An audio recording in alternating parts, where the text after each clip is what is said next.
हमारे prime minister Narendra Modi ये बहुत इलेक्शन जीतते हैं, कुछ आदत सी है नहीं इलेक्शन जीतने की, पर ऐसी क्या बात है जो इतने इलेक्शन जीत रहे हैं? भक्त कहते हैं कि ये उनका करिश्मा है। हेटर्स को वैसे तो कुछ समझ ही नहीं आया आज तक कि वो क्यों इलेक्शन जीत रहे हैं, पर वो भी अपनी एक थ्योरी बताते हैं कि ये हिंदू मुस्लिम डिवाइड करते हैं, इस वजह से जीत रहे हैं। इस पर मैं आज अपनी बात आपसे कहना चाहता हूं। मेरा ये मानना है कि नरेंद्र मोदी नाम का कोई शख्स है ही नहीं, ऐसा कोई आदमी है ही नहीं। He is just a face to express a deep anguish. इस देश के अंदर, इस देश के सबकॉन्शियस में कुछ बहुत गहरे जख्म है, कुछ बहुत दर्द है, कुछ बिट्रेल है, कुछ धोखे हैं। उनको एक्सप्रेस करने का कभी मौका नहीं मिला था इस देश को। एक मौका मिला, उस मौके का नाम है नरेंद्र मोदी। सवाल यह है कि ये गंगा जमनी तहजीब, ये कौमी यकजहती, ये भाईचारा, ये गुलदस्ता, ये कितना सच है? हिंदू मुस्लिम में दरार है या नहीं? मिसट्रस्ट है या नहीं? ये सब कुछ ठीक है, ये सिर्फ बातें मोदी ने फैलाई हैं। क्या ऐसा है? आज हम इसको टेस्ट करेंगे, इस सवाल को आज हम टेस्ट करेंगे। क्या आपको मालूम है सन 1800 से इस देश में हिंदू मुस्लिम दंगे हो रहे हैं? 1926 में पूरे देश में दंगे हुए थे। क्या यूपी, लाहौर, मुंबई, तमिलनाडु, कोलकाता, सब जगह अलग अलग वक्तों में दंगे होते रहे हैं। तो ये जो एक गंगा जमनी तहजीब है, ये कहां है? अगर इतने दंगे होते रहे, 100 साल से दंगे हो रहे हैं, तो कहां है ये गंगा जमनी तहजीब? चलिए एक और तरह से देखते हैं। आजादी का आंदोलन चला, गांधी जी हमारे लीडर थे, हम सब उन्हें प्यार करते हैं, बहुत आदर करते हैं, कोई इसमें डाउट ही नहीं है। अंबेडकर से गांधी जी का एक बार टकराव हुआ, तो गांधी जी ने आमरण अनशन कर दिया अंबेडकर के घर के सामने। ये बात है 1932 की। आखिर में अंबेडकर को झुकना पड़ा, पूना पैक्ट हुआ, और अंबेडकर ने एक बात कही जो बहुत प्यारी है, जो मैं गैलीलियो की बात, टक्कर की बात मानता हूं, नेवरदलेस इट मूव्स, उस टक्कर की बात मैं मानता हूं। अंबेडकर ने कहा, बात तो मेरी सही है, लेकिन इस वक्त आपकी जान चली जाए ये ठीक नहीं है, क्योंकि अभी देश को आपकी जरूरत है आजादी के लिए, तो मैं अपनी मांग वापस लेता हूं। हालांकि बात तो मेरी सही है। कितनी प्यारी बात थी। उस आमरण अनशन से अंबेडकर को झुकना पड़ा। 1939 कांग्रेस का अधिवेशन तिरुचुरी, सुभाष चंद्र बोस जीत गए थे कांग्रेस अध्यक्ष के लिए, सीतारामैया हार गए थे। लेकिन गांधी जी ने कहा कि नहीं, बोस नहीं बनेंगे, वरना मैं छोड़ दूंगा कांग्रेस, ये वो, बहुत कुछ टेंट्रम थ्रो किया। तो सुभाष चंद्र बोस ने त्याग पत्र दिया। यहां भी गांधी जी की जिद आगे आई। अंग्रेजों के खिलाफ भी उन्होंने भूख हड़ताल करी, तो अंग्रेजों को झुकना पड़ा। तो लोगों के दिल में ये सवाल है, मेरे दिल में सवाल था, जब मैं 7th-8th स्टैंडर्ड में था, तो मैंने अपने टीचर से पूछा था, जब जिन्ना ने कहा कि इस देश का पार्टीशन होगा, बंटवारा होगा, तो गांधी जी ने उसके घर के सामने आमरण अनशन क्यों नहीं किया? इस सवाल का जवाब कौन देगा? मुझे आज तक इस सवाल का जवाब नहीं मिला। खैर, उसके बाद जिन्ना अड़ गए तो पार्टीशन हुआ। 47 में पार्टीशन में करीबन 15-20 लाख डेड बॉडीज, जो हिटलर नहीं कर पाया, 15-20 लाख डेड बॉडीज हमने देखी। कुछ करोड़, 1-1.5 करोड़ लोग यहां से उजड़ के वहां गए, वहां से उजड़ के यहां आए। पूरी ह्यूमन हिस्ट्री में इससे ज्यादा डेंजरस, इससे ज्यादा खतरनाक चीज कुछ नहीं हुई। शायद वो रवांडा टूटसी में जो प्रॉब्लम हुई, वही इसकी टक्कर की प्रॉब्लम होगी। सैकड़ों औरतों को नंगा करके सड़क पे चलाया जाता था, उसे पिंड यात्रा कहते थे। इतनी दर्दनाक चीज, बट ये हुआ क्यों? And who failed? किस वजह से इतना बड़ा पार्टीशन हुआ?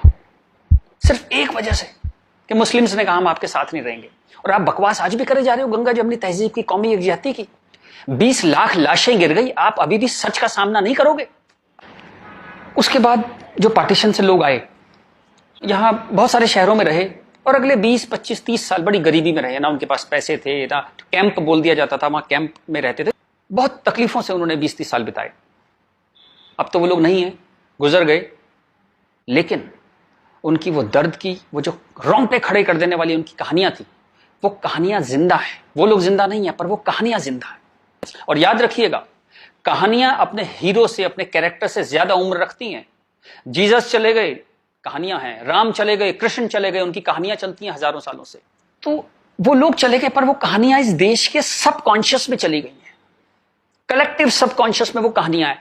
इसलिए जो आप हेट्रेड देखते हैं हिंदू मुस्लिम की, वो बड़ी एब्स्ट्रैक्ट सी हेट्रेड है, उसकी कोई शेप नहीं है, आप मालूम भी नहीं पड़ता किस वजह से है, किस चीज के लिए, पर वो है।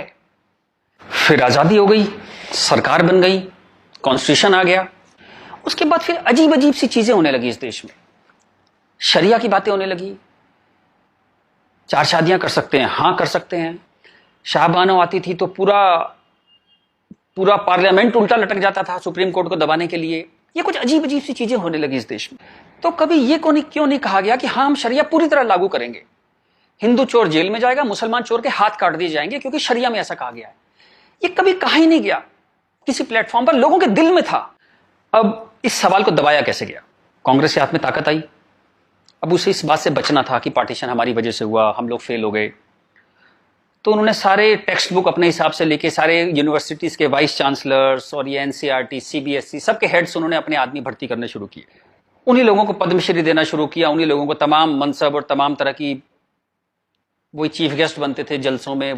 सारी टेक्स्ट बुक वैसी छपने लगी जहां बस यही बताया जाता था कि दे दिया हमें आजादी, बिना खड़क बिना ढाल, और वो जवाहरलाल नेहरू या फूल लगाते थे और उस बच्चे उन्हें चाचा नेहरू कहते थे। लाइसेंस राज था, सारा प्रेस उन्होंने कंट्रोल किया, और खुद वो बड़े मजे से रोजा इफ्तार की पार्टियों में जाते थे। वो पार्टियां जहां ये बताया जाता था कि कोई मिसट्रस्ट नहीं है इन दोनों कौमों के बीच में, बढ़िया दावतें खा रहे थे, रोजा इफ्तार कर रहे थे। कांग्रेस बिकेम अ मछली मार पार्टी। उन्होंने मुस्लिम वोटों की फिशिंग स्टार्ट कर दी, यहां से फिशिंग स्टार्ट हुई। और अगेन वही बात, कैरेट, एक बार जब बात समझ में आ गई तो फिर जितने नए नए लीडर आने लगे, लालू, मुलायम and so on, Mamata Banerjee, सब वही फिशिंग में लग गए। मैं एक बड़ा इंटरेस्टिंग एक अपना परसेप्शन देना चाहता हूं आपको। ब्रिटिशर्स जो 47 में इंडिया छोड़ के चले गए, मान लीजिए आजादी के बाद वो यहीं रह जाते, मान लीजिए जैसे साउथ अफ्रीका में हुआ, वहां से जब अंग्रेज छोड़ के गए तो सारे अंग्रेज छोड़ के नहीं गए, बहुत सारे अंग्रेज वहीं रह गए अफ्रीका में। आप उनकी क्रिकेट टीम देखते हैं ना, सारे उनके ग्रीम स्मिथ और पोलक और सब उनके एबीडी, सारे उनके प्लेयर्स जो हैं, जो नेशनल हीरोज हैं, वो वाइट हैं। एक दो रबाडा वगैरह, रबाडा और वो सब खेल लेते हैं, बट मोस्टली वाइट्स खेलते हैं। अंग्रेज वहां से छोड़ के नहीं गए, वहीं रह गए। खैर नेल्सन मंडेला ने उनको इतना खूबसूरती से हैंडल किया कि उस देश में भी वरना पार्टीशन होता और ऐसा ही खून बहता, पर वो इतने ही स्मार्टली उन्होंने हैंडल किया। वो एक अलग कहानी है, पढ़िएगा उसके बारे में। इस दुनिया की सबसे इंस्पायरिंग कहानियों में से है जो मंडेला ने किया। Great great guy.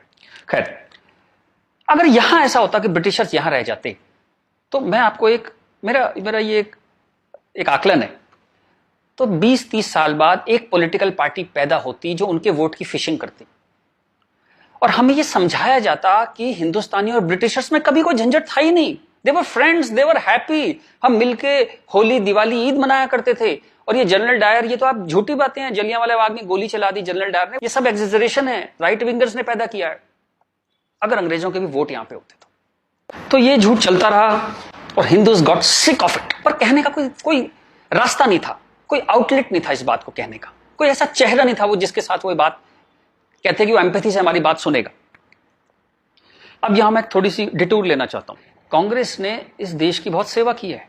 अगर इतनी मॉडर्न आउटलुक के नेहरू जी ना होते तो देश यहां तक ना पहुंचता। उतनी भयंकर गरीबी में जब दंगे भी थे, वॉर भी थे, नेहरू जी ने इसरो के बारे में सोचा, एटॉमिक पावर के बारे में सोचा, आईआईटीज के बारे में सोचा। ग्रेट गाय, जो उनकी अच्छाइयां वो अच्छाइयां हैं, बट इसी के साथ जो गलतियां भी उन्होंने बहुत बड़ी करी। एक इतनी बड़ी चीज को, एलिफेंट इन द रूम जिसको बोलते हैं, डायनासोर आपके सामने खड़ा था, आप उसे एड्रेस, उसका सॉल्यूशन नहीं निकाल पाए, कम से कम हाँ तो कहते डायनासोर खड़ा है। और झूठ ऐसे ऐसे चलाए, जैसे कश्मीर के बारे में झूठ चलाया। 370 का तो कुछ हो नहीं सकता भाई, महाराजा हरि सिंह ने यही शर्त पे विलय किया था कश्मीर का, क्योंकि 370 उन्होंने तब किया, तो कुछ हो ही नहीं सकता इसका। अब पता लगा ये झूठ है, महाराजा हरि सिंह ने ऐसा कुछ साइन ही नहीं किया था। ये तो दलाल टाइप के लोगों ने 1.5 साल बाद, 1.25 साल बाद लाए 370, और अंबेडकर ने साफ साफ मना किया कि नहीं है ये 370 नहीं लगाऊंगा, इतनी खराब है ये, फिर भी लगा दिया आपने, जबरदस्ती ठोक दिया आपने। अब मैं अपनी बात पे वापस आता हूं कि नरेंद्र मोदी कोई आदमी है ही नहीं, ये वो खूंटी है जिसपे इस पूरे देश ने अपना ये जो बरसों का गुस्सा है, 50 साल का नहीं, 150-200 सालों का गुस्सा टांगना शुरू कर दिया उस खूंटी पे। डिस्कशंस स्टार्टेड हैपनिंग, गुस्से को एक जगह मिली, एंगर फाउंड अ वेंट। चलिए एक और बात करते हैं। मेरा मानना है कि हम लोग एक एहसान फरामोश कौम है। जी बिल्कुल ठीक सुना आपने, हम एहसान फरामोश लोग हैं। गुरु अर्जुन देव, गुरु तेग बहादुर, बंदा बहादुर, भाई मती दास, हकीकत राय, गुरु गोविंद सिंह, आपने नाम सुने, सिख गुरुज, उनके साथी। जब हिंदू कौम इस्लामिक रूलर से बहुत परेशान थी, फोर्स कन्वर्जन हो रहे थे, बहुत जुल्म हो रहे थे, जजिया वजिया बहुत चीजें थी, तो इन्होंने हिंदुओं को बचाने के लिए ये सब कुर्बानियां दी। किस गुरु को जिंदा जला दिया गया, किसको गर्म तवे पे भून दिया। बात समझ रहे हैं आप? जैसे सब्जी बनाते हैं आप, गर्म तवे पे जिंदा भून दिया, किसको आरे में से बीच में से काट दिया, किसको रुई से बांध के जला दिया, किसके बच्चों को दीवार में चिनवा दिया, किसके बच्चों के दिल निकाल के बाप के मुंह में ठूस दिए। ये सब कहानियां हमने पढ़ी। इनकी कविताएं हम स्टेज पे गाया करते थे जब हम छोटे थे।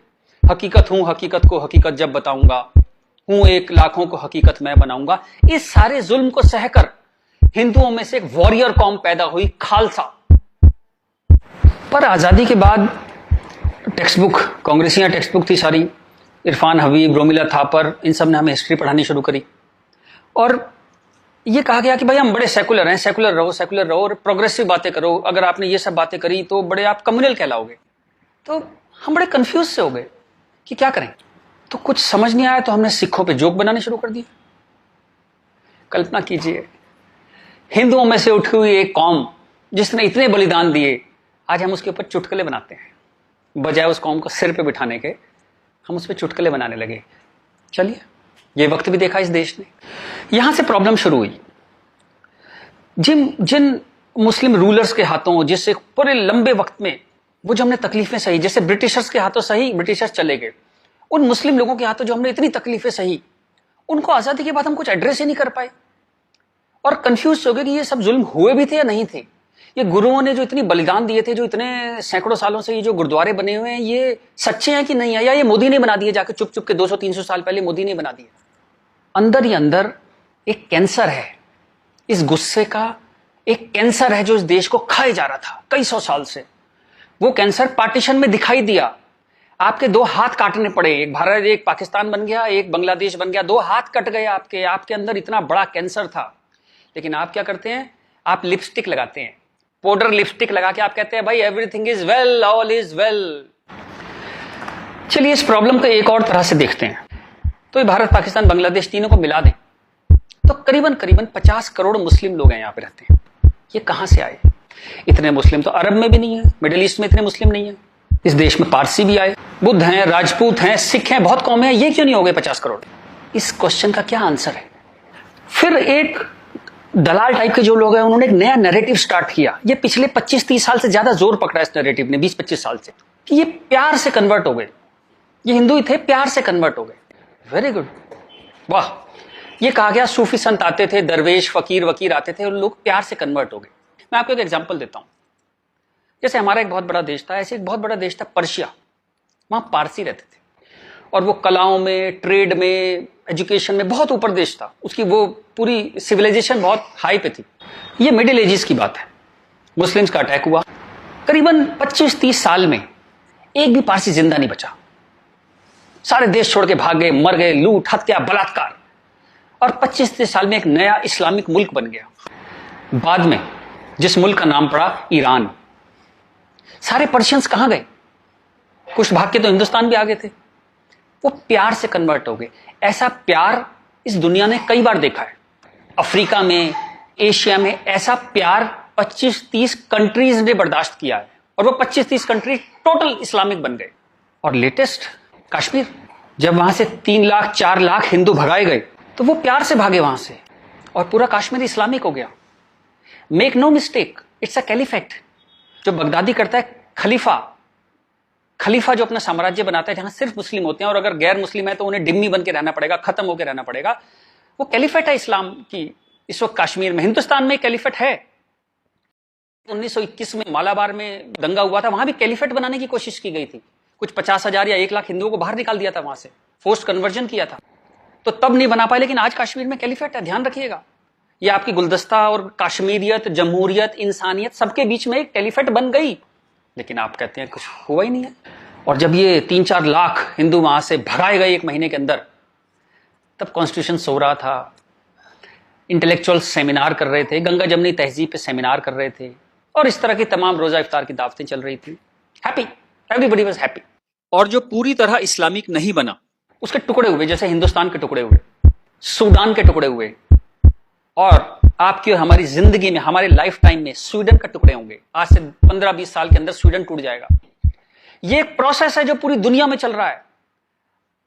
आप या तो बहुत भोले हैं, देखते ही नहीं, या आप इतने मूर्ख हैं कि दुनिया में क्या हो रहा है आपने कभी देखा ही नहीं, या आप झूठे हैं, या आप दलाल हैं। अगर आप इस पूरे प्रोसेस को मना करते हैं कि नहीं नहीं ऐसा कुछ नहीं था, यहां तो बड़ी गंगा जमनी तहजीब थी, आप इन सब में से एक हैं, या हो सकता है सब कुछ हो। चलिए मैं आपके साथ एक एक्सरसाइज करता हूं। आपके एक दादा होंगे, एक दादा परिवार है, दादा, चाचा, ताऊ, बुआ, फूफा, उधर के उनके बच्चे, सब एक पूरी फैमिली ट्री वो है, एक नाना की तरफ से है, तो एक आदमी करीबन ऐसे 10-15 परिवार उसके आसपास होते हैं। इसके बाद आप आपका कॉलेज, स्कूल कॉलेज, जहां 50-100 स्टूडेंट हैं, जिसमें कुछ दोस्त हैं जो आपके साथ ट्रेवल करते हैं जिंदगी भर। फिर आपका मोहल्ला, आपकी कॉलोनी, वहां भी आप 10-20 परिवारों को जानते हैं। यूं कहें एक आदमी मोटा मोटा 700-800 1000 लोगों की खबर उसको होती है, डायरेक्ट खबर, चाहे मिले ना, कि कोई बहुत दूर रहता है, लेकिन हाँ पता लगता है उसकी शादी हो गई, उसके बच्चा हो गया, डेथ हो गई, कुछ बहुत अच्छा हो गया, बहुत बुरा हो गया, खबर आ जाती है कहीं ना कहीं से।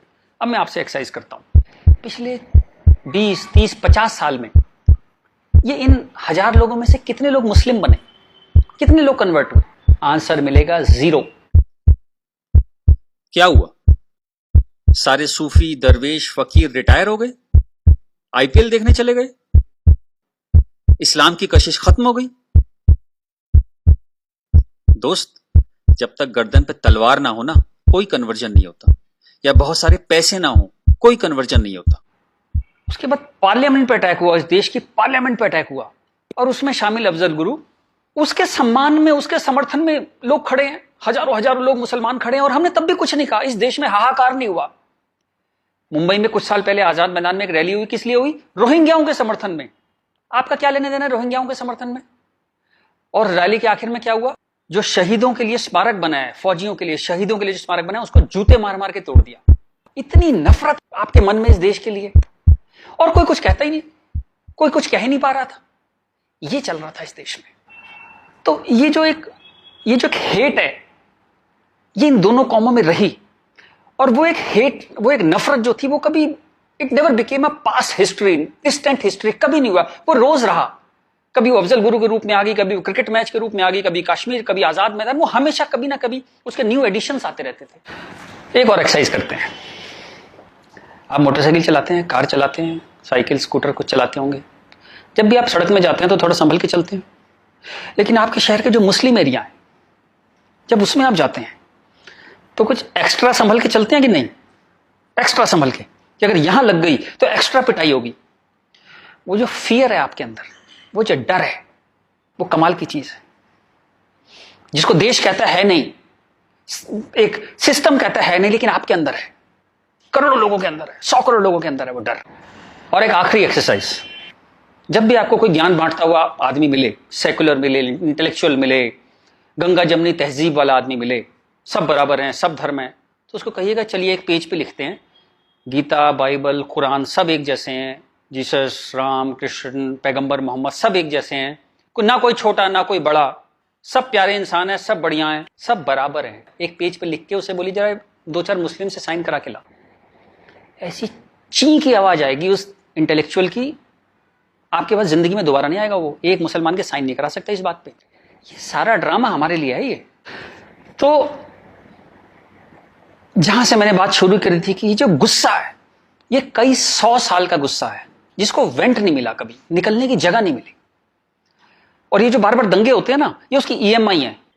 And coming back to the point, Modi कोई आदमी है ही नहीं, मोदी वो मौका है, और वो गारंटी है कि इस बार जब शाहबानो पार्लियामेंट में आएगी कि हलाला हो गया, कि 4 विवाह हो गया, कुछ हो गया, इस बार पार्लियामेंट ब्लैकमेल नहीं होगी। वो एक शख्स नहीं है, वो एक इमोशनल बाम है, एक इमोशनल मलहम है, जिसकी इस देश को कई 100 साल से जरूरत थी। और अगर आप सोचते हैं कि एक आदमी क्या कर सकता है, तो दोस्त, कैसे आकाश में सुराख नहीं हो सकता, एक पत्थर तो तबीयत से उछालो यारो।